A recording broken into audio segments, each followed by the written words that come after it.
जय गुरु। मैं मुन्ना मंडल provision coaching centre में आपका स्वागत करता हूं। आज की सीरीज में हम लोग कुछ विशेष प्रकार की संख्याओं का गुणनफल कैसे ज्ञात किया जाता है ये सीखेंगे।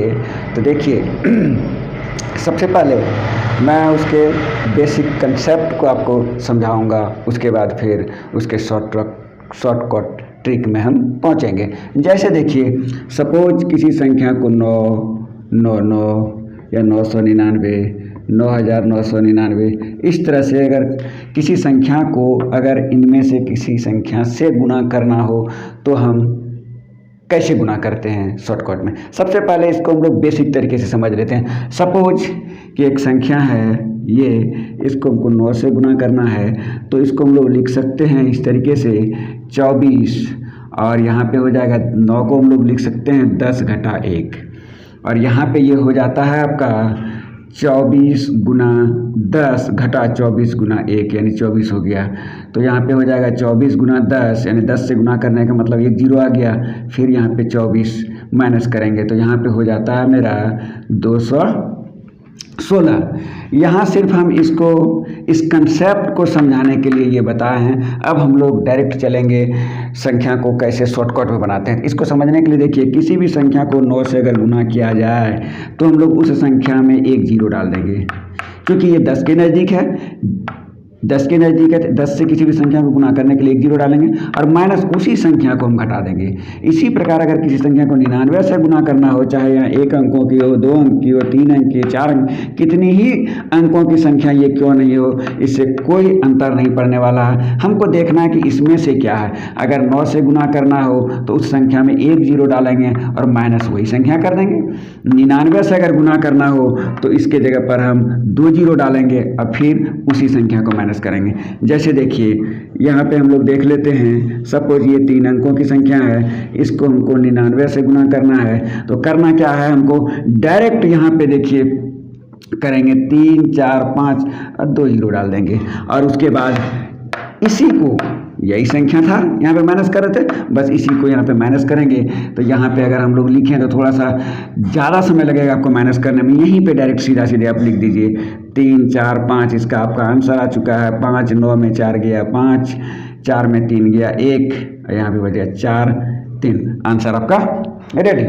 इस तरह से सपोज कीजिए कि आपका संख्या है 7935, इसको गुना करना हो आपको ये 999 से, तो फिर वही काम करेंगे हम लोग 7935। यहाँ पे हम लोग 3 जीरो डालेंगे, क्योंकि 9 की संख्या यहाँ पे 3 है, 3 जीरो डाल देंगे और फिर इसी को यहाँ पे लिखेंगे 5 3 9 7 और माइनस कर देंगे। 10 में 5 गया 5, यहाँ पे बचे 9 में 3 गया 6, 9 में 9 गया 0, यहाँ पे बच गया 4, इससे एक बचा लेंगे 14, 14 में 7 जाएगा 7, बच गया 2 9 7। इस प्रकार से हम लोग बड़ी आसानी से आंसर निकाल लेते हैं। चलिए यहाँ पे इसको एक एग्जांपल और देख लेते हैं। सपोज ये संख्या है, इसको हमको गुना करना है, यहाँ 4 बार 9 है, तो यहाँ पे क्या करेंगे हम लोग 4 जीरो इस पे डालेंगे 5 6 7, ये उसके बाद 1 2 3 4, और इसमें आपको फिर माइनस यहाँ पे यही कर देना है, और यहाँ पे लिख देंगे आप 7 6 5 2, यहाँ पे हो जाएगा 10 में 7 3, 9 में 6 3, 9 में 5 4, 9 में 2 7, यहाँ पे बच गया 6 6 5 2। देखिए ये तो बाय प्रोसेस हम आपको बता दिए एकदम शॉर्टकट, और भी इसको हम लोग शॉर्टकट कर सकते हैं। जैसे यहाँ पे हम इसको नहीं लिखें, डायरेक्ट यहाँ से इसको हम लोग माइनस करते हुए भी जा सकते हैं। जैसे देखिए, क्योंकि यहाँ पे हम बाय प्रोसेस बता दिए कि ये बराबर ये होता है, ये बराबर ये होता है, तो इससे तो ये शॉर्ट हो गया। लेकिन इससे भी अगर आप शॉर्ट करना चाहते हैं तो हमको तो एग्जाम में प्रोसेस नहीं बताना पड़ता था, हमको सिर्फ एग्जाम में आंसर खोजना पड़ता है। तो देखिए इसके लिए हम लोग करते क्या है, सपोज कि ये है, इसको हमको गुना करना है इससे, तो यहाँ पे लिखेंगे 2 3 5 0 0 0, और यहाँ पे क्या करेंगे, इसको माइनस करेंगे। तो चलिए यहाँ पे डायरेक्ट आप लिखते चले जाएंगे इसका आंसर। 10 में 5 गया 5, यहाँ बचा 9, 9 में 3 गया 6, फिर 9 9 में 2 गया 7, यहाँ पे बच गया 4 3 2, ये हो गया आंसर। और अगर इसमें शॉर्ट करना चाहते हैं तो यहीं पे जीरो आप बैठा दीजिए और फिर यहाँ से माइनस करते हुए लिखते हैं। तो इस प्रकार से हम लोग बहुत ही कम समय में बहुत ही सरल तरीके से कैलकुलेशन कर सकते हैं। चलिए एक दूसरे टाइप के कैलकुलेशन हम आपको यहाँ पे बता देते हैं। ये तो हुआ 9 या 9 को रिपीट करने वाली संख्या से अगर हमको गुना करना, अगर हमको गुना करना हो जैसे 1, 11, 111, 1111, तो इस तरह की कोई संख्या रिपीट करती है तो इसको हम लोग कैसे बनाते हैं देखिए। सपोज कीजिए ये है, इसको हम लोग इससे गुना करेंगे। तो सबसे पहले करना क्या, इस संख्या को हम लिख लेंगे यहाँ पे। उसके बाद यहाँ पे देखेंगे कितना बार 1 आया, 2 बार 1 आया है, तो इससे एक कम की संख्या में 0 यहाँ पे डाल देंगे। इससे एक कम की संख्या में यहाँ पे 0 डाल देंगे और उसके बाद यहाँ पे हम लोग इसका आंसर लिखेंगे। तो ये हो जाएगा 3, फिर 3 2 5 और फिर 2 जोड़ 0 2। मतलब यहाँ पे देखिए क्या किए हम, सबसे पहले हम लोग इसको लिखे, फिर इसको लिखे, इसको जोड़े यहाँ लिख दिए, फिर इसको इसके साथ जोड़ते हुए लिख दिए। प्रोसेस यहाँ पे ये होता है कि किसी भी संख्या को गुना करना हो तो उस संख्या को यहाँ पे लिखेंगे। उसके बाद यहाँ पे 1 की संख्या कितनी है उससे एक कम 0 यहाँ पे डालेंगे और यहाँ पे जब हम लोग शुरू करेंगे पहला अंक लिख देंगे। उसके बाद इसको जोड़ते हुए हम लोग जाएंगे। अगर यहाँ पे 2 अंक है तो 2 2 का पेयर बनाएंगे। अगर यहाँ पे 3 1 आ जाता 3 3 का पेयर। अगर यहाँ पे 4 1 आ जाता 4 4 का पेयर को हम लोग जोड़ते चले जाएंगे। शुरू में हम लोग पहला संख्या लिख लिए, फिर इसको लेके 2 का पेयर बन गया मेरा 3 2 5। अब इसको छोड़ेंगे, फिर इसको लेंगे। अब इस तरह करके 2 2 का पेयर जोड़ते चले जाएंगे और जो भी हम संख्या यहाँ पे बचेगा उसको कैरी फॉरवर्ड करते चले जाएंगे।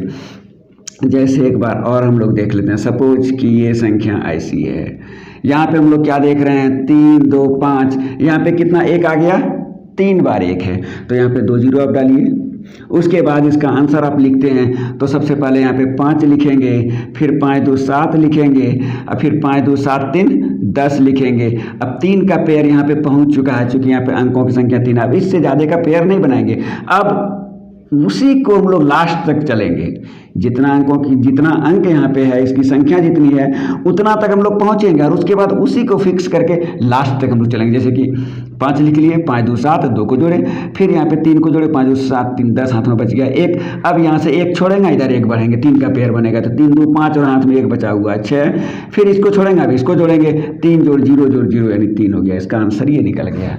इस प्रकार हम लोग देख लेते हैं। इस तरह के और एक एग्जाम्पल देख लेते हैं। सपोज कि ये 4 है, तो यहाँ पे क्या करेंगे, यहाँ पे 7 2 5, इसमें 3 0 हम लोग डालेंगे क्योंकि इससे एक कम बोले थे। तो वही प्रोसेस हम लोग अपनाएंगे। यहाँ लिख दिए हम लोग 5, फिर 5 2 7, यानी 4 तक हम लोग जाएंगे। 1 को जोड़ेंगे, फिर दोनों को जोड़ेंगे, फिर 3 को जोड़ेंगे, फिर 4 तक हम लोग जाएंगे और उसके बाद उसी 4 को फिक्स करके हम लोग आगे की ओर बढ़ते चले जाएंगे। इसकी संख्या जितनी है उतना तक हम लोग जाएंगे। तो पहला 5, फिर 5 2 7, फिर 5 2 7 7 14, हाथ में बचा 1, फिर यहाँ पे जोड़ेंगे तो 5 2 7 7 14 1 15। यहाँ तक हम लोग जोड़ चुके हैं। 15, हाथ में बचा 1। अब इस यहाँ से शुरू करेंगे, यहाँ तक आ जाएंगे तो यहाँ पे क्या 7 2 9 और 1 हाथ में था 10, फिर 1 यहाँ पे बचा, फिर इसको यहाँ पे माइनस कर देंगे और फिर यहाँ से यहाँ तक आ जाएंगे 7 और हाथ में 1 बचा हुआ था 8। इस तरह करके आप संख्याओं का गुणनफल बड़े ही आसानी से निकाल सकते हैं। हमें उम्मीद है कि आपको ये बहुत अच्छी तरीके से समझ में आया होगा। और देखिए अब हम कुछ आगे दूसरा चीज़ पर हम वीडियो बनाएंगे, क्योंकि हम ये चाह रहे थे कि ये सब कैलकुलेशन अगर का तरीका आपको पता होगा तो आप जो भी चैप्टर पढ़ेंगे उसमें सब में कैलकुलेशन आएगा। कैलकुलेशन बड़े ही कम समय में आसानी से कर सकते हैं, इसलिए हम ये सब बता रहे थे।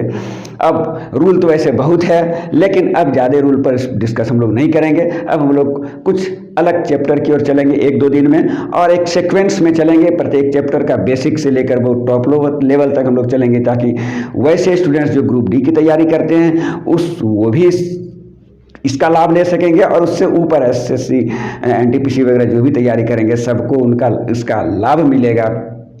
इसलिए अगर ये जानकारी आपको अच्छी लगती है तो आप इसे लाइक करें, सब्सक्राइब करें और बेल आइकन को प्रेस कर ऑल को सेलेक्ट करें। और मेरे दिए गए व्हाट्सएप नंबर पर भी आप कमेंट कर सकते हैं, या फिर कोई प्रॉब्लम है तो उसे आप भेज सकते हैं। ये मेरा व्हाट्सएप नंबर है। चलिए आज के वीडियो में बस इतना ही। Thank you. जय गुरु।